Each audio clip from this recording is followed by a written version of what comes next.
नतीजों का दौर है तो हम कई सारे मैनेजमेंट से भी चर्चा कर रहे हैं और बात करेंगे अशोक लेलैंड की। दूसरी तिमाही में अशोक लेलैंड के जो नतीजे रहे वो अनुमान से बेहतर रहे हैं। बिक्री और कामकाजी मुनाफे पर भले दबाव दिखा है, लेकिन मार्जिन में इस चैलेंजिंग एनवायरनमेंट में काफ़ी सुधार आया है। इस बार के नतीजों और ग्रोथ आउटलुक पर चर्चा के लिए हमारे साथ कंपनी के एमडी और सीईओ शेनु अग्रवाल साहब जुड़ चुके हैं। शेनु अग्रवाल जी, बहुत बहुत स्वागत आपका इस चर्चा में शामिल होने के लिए, अपना समय देने के लिए बहुत बहुत धन्यवाद। और जैसा मैंने कहा कि डबल डिजिट डिक्लाइन है आपके एमएचसीवी वॉल्यूम्स में, और जैसे मैंने कहा कि इतना चैलेंजिंग एनवायरनमेंट और उसके बावजूद मार्जिन के फ्रंट पे नंबर्स ने सरप्राइज किया है। तो जरा बताएं आखिर क्या वो रणनीति रही जिसकी वजह से आप मार्जिन के फ्रंट पर इस तरह से ग्रो कर पाए? देखिए, हम भी काफी खुश हैं अपना जो मार्जिन हम डेमोन्स्ट्रेट कर पाए हैं। लेकिन हमारी जो मार्जिन की स्टोरी है वो बहुत कंसिस्टेंट है। हमने लगभग 1.5 साल पहले ये कहा था अपने एनालिस्ट से, अपने इन्वेस्टर से, कि हमारा जो मिड टर्म का टारगेट है वो मार्जिन्स पर, एबिटा मार्जिन्स पर मिड टीन का टारगेट है। और हम काफी अच्छी तरह से उस पर आगे बढ़ रहे हैं। इनफैक्ट ये जो Q2 अभी गया है, ये 7th कंसेक्टिव क्वार्टर है जिसमें हमने डबल डिजिट EBITDA मार्जिन लाए हैं। आगे आने वाले समय में भी हम लोग डिफरेंट लीवर्स की तरफ देख रहे हैं। जहां भी हम देखते हैं वहां हमको अपॉर्चुनिटी नजर आती है। जहां तक प्रोडक्ट्स का सवाल है, हमारी इंटेंशन बिल्कुल साफ है कि हम अपने प्रोडक्ट्स में ज्यादा से ज्यादा प्रीमियम लाना चाहते हैं, ज्यादा से ज्यादा वैल्यू लाना चाहते हैं, ज्यादा से ज्यादा फीचर्स लाना चाहते हैं, ज्यादा से ज्यादा रिलायबिलिटी लाना चाहते हैं, ताकि हम अपने प्रोडक्ट्स पर ज्यादा से ज्यादा कीमत मार्केट में अपनी स्ट्रेंथ डेमोन्स्ट्रेट करके ला सके। दूसरा, जहां तक कॉस्ट का सवाल है, कंपनी का बहुत बड़ा फोकस रहा है लास्ट 2 से 2.5 साल में, और आगे आने वाले समय में भी हमें लगता है कि कॉस्ट के ऊपर बहुत सारी अपॉर्चुनिटीज हैं जो अभी अनटैप्ड हैं। चाहे वो प्रोडक्ट रिलेटेड कॉस्ट हो, चाहे वो ऑपरेटिंग कॉस्ट हो, चाहे और तरह के ओवरहेड्स हो। सो हम बहुत ही स्ट्रक्चर्ड तरीके से कॉस्ट के इश्यूज को एड्रेस कर रहे हैं। और लास्टली मैं ये भी बोलूंगा कि एमएचसीवी के अलावा जो बिजनेस हैं उनको हम काफी अच्छे स्पीड से ग्रो करने में सक्षम रहे हैं।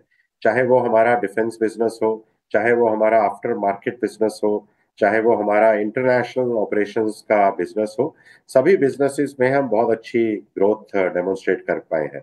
लास्ट ईयर भी हमने पावर सॉल्यूशंस और डिफेंस में और आफ्टर मार्केट में रिकॉर्ड बनाया था। इस साल भी मुझे लगता है कि हम एक रिकॉर्ड प्रदर्शन करेंगे इन सभी बिजनेसेस में। खास तौर से इंटरनेशनल ऑपरेशंस में, हालांकि कुछ जियो पॉलिटिकल कंडीशंस इतनी फेवर में नहीं है, स्पेशली सार्क एरिया में, लेकिन जो हमारी जीसीसी की मार्केट है, जो अफ्रीका की मार्केट है, जो हमने शुरुआत की है साउथ ईस्ट एशिया में, वो सब मार्केट्स में हमारे प्रोडक्ट्स को बहुत अच्छा एक्सेप्टेंस मिल रहा है।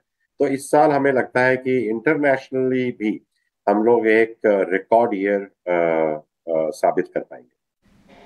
इंटरनेशनल एक्सपेंशन पर कंपनी का फोकस रहेगा, लेकिन मिस्टर अग्रवाल, मैं आपसे पूछना चाहूँगी, medium and heavy commercial vehicle volumes की हमने बात की, वहाँ पर कंसिस्टेंट डिक्लाइन दिखा है पिछले 3 से 4 महीनों में। हाँ, बारिश का मौसम था तो उसका थोड़ा सा इम्पैक्ट दिखा, लेकिन अक्टूबर के महीने में भी एमएचसीवी वॉल्यूम्स में डिक्लाइन दिखा। क्या आप हमें बता सकते हैं इसके पीछे की वजह क्या थी, और medium and heavy commercial vehicle segment पर आपका नजरिया क्या रहेगा second half of the year के लिए? देखिए, Q2 में मैं मानता हूं कि लगभग 12% एमएचसीवी इंडस्ट्री डीग्रो हुई है। लेकिन हमें यह भी ध्यान रखना चाहिए कि Q1 में, डिस्पाइट जो जनरल इलेक्शंस की वजह से जो भी मार्केट में होता है, उसके डिस्पाइट इंडस्ट्री 10% बढ़ी थी। राइट, हमें यह भी लगता है कि जो Q2 में 12% का ड्रॉप हुआ है वो एक तरह का टेम्परेरी ड्रॉप है, और जो फैक्टर्स हैं उसके पीछे वो भी टेम्परेरी हैं। जैसे कि ज्यादा मात्रा में बारिश का होना भारत के कुछ भागों में, जिसने काफी डायरेक्टली इम्पैक्ट किया कंस्ट्रक्शन एक्टिविटी को, इंफ्रास्ट्रक्चर एक्टिविटी को। नई सरकार बनने के बाद थोड़ा जो गवर्नमेंट का कैपेक्स है उसमें थोड़ा देरी से टेक ऑफ होना, उसका अंजाम पूरा नहीं दिखना Q2 में। तो हमें ऐसा लगता है कि ऐसे कुछ फैक्टर्स हैं जो कि टेम्परेरी हैं। फंडामेंटली अगर हम मार्केट को देखते हैं तो फंडामेंटली हमें लगता है कि भारत की इकोनॉमी और कोर सेक्टर्स और जो फ्रेट का डिमांड है फंडामेंटली उसमें बहुत पोटेंशियल है। और इसीलिए हम बहुत ऑप्टिमिस्टिक हैं कि जो H2 होगा, जो आने वाले 6 महीने होंगे मार्च तक के, उसके अंदर इंडस्ट्री एक अच्छा प्रदर्शन करेगी। बिल्कुल श्रेनु अग्रवाल साहब, और जाहिर सी बात है कि कारोबार को लेकर एक तरह का ऑप्टिमिज्म बहुत आवश्यक भी है। इन सारी बातों को देखें, लेकिन थोड़ा क्रिटिकल होकर ईवी इंडस्ट्री की ग्रोथ को देखना होगा। सेक्टर का जो कंट्रीब्यूशन है वो बड़ा ही लिमिटेड है, जबकि 4-5 साल जो हैं वो इस एवोल्यूशन में हम देख चुके हैं। इन सब के बीच में एज अ ऑब्जर्वर आपका नज़रिया क्या कहता है? क्या वो चीज़ें हैं जो करने की आवश्यकता है ताकि थोड़ा सा इस क्षेत्र में या इस सेगमेंट में इंडस्ट्री की ग्रोथ में एक तरह की रफ्तार आ सके? और न सिर्फ सेक्टर की बात करें, और आपकी अगर स्विचिंग की बात करें ख़ास तौर पे इसमें कंट्रीब्यूशन के लिहाज से, तो आप क्या देखते हैं, क्या काम करने की आवश्यकता होगी? देखिए, स्विच को लेकर एक्चुअली हम बहुत खुश हैं और हमें मालूम है कि अभी और भी बहुत कुछ काम करना है स्विच में, लेकिन जो जर्नी जिस तरह की पैन आउट हो रही है स्पेशली इंडिया में, वो बहुत ऑप्टिमिस्टिक है।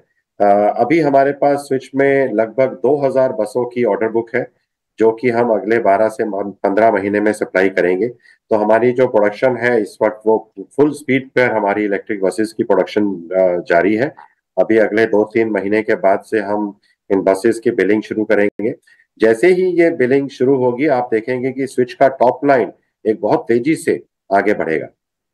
जहां तक स्विच की प्रॉफिटेबिलिटी की सवाल है, हमने इस स्विच कंपनी को बहुत टाइटली मैनेज किया है और हमें काफी उम्मीद है कि या तो इस साल के अंदर तक या अगले साल के पहले या दूसरे क्वार्टर में ये स्विच इंडिया को हम EBITDA पॉजिटिव बना पाएंगे। और हमें ये भी उम्मीद है कि जितना अभी हम इन्वेस्टमेंट स्विच में कर रहे हैं, जो नए प्रोडक्ट्स हम बना रहे हैं बसेस में, लाइट कमर्शियल व्हीकल में, जब ये सारे प्रोडक्ट्स मार्केट में जाएंगे और इनसे जो प्रॉफिट या कैश जनरेट होगा, उससे स्विच लगभग अगले 2-2.5 साल के अंदर एक सेल्फ सफिशिएंट कंपनी बननी चाहिए।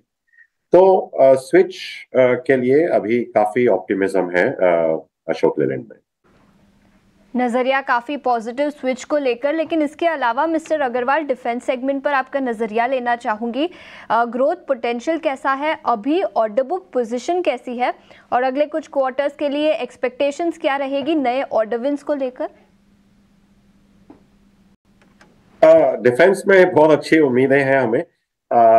लास्ट ईयर आपको शायद ध्यान होगा कि हमने डिफेंस का बिजनेस मोर देन डबल किया था, और मेरे को बताते हुए खुशी है कि इस साल भी पहले 6 महीने में हमने डिफेंस का बिजनेस ऑलमोस्ट दोबारा डबल कर लिया है। डिफेंस की जो हमारी ऑर्डर पाइपलाइन है वो बहुत मजबूत है, ना केवल इस साल के लिए बल्कि अगले, मैं कहूंगा कि 1-2 साल के लिए भी बहुत अच्छी मजबूत डिफेंस की ऑर्डर पाइपलाइन है। पिछले कुछ सालों में हमने बहुत सारे नए प्रोडक्ट डिफेंस में डाले हैं, जिसकी वजह से हमको अभी इसका आउटलुक बहुत अच्छा दिखाई दे रहा है। डिफेंस को लेकर नजरिया काफी पॉजिटिव। मिस्टर अग्रवाल, शुक्रिया समय निकालकर ET नाउ स्वदेश के साथ जुड़ने के लिए। तो अशोक लेलैंड के मैनेजमेंट के साथ बातचीत, इस तिमाही के नतीजों पर तो हमने चर्चा की, लेकिन नजरिया क्या है स्विच को लेकर, एक्सपोर्ट डिमांड एनवायरनमेंट को लेकर, उस पर भी हमने चर्चा की और एक टेक्निकल राय भी ले लेते हैं इस पर।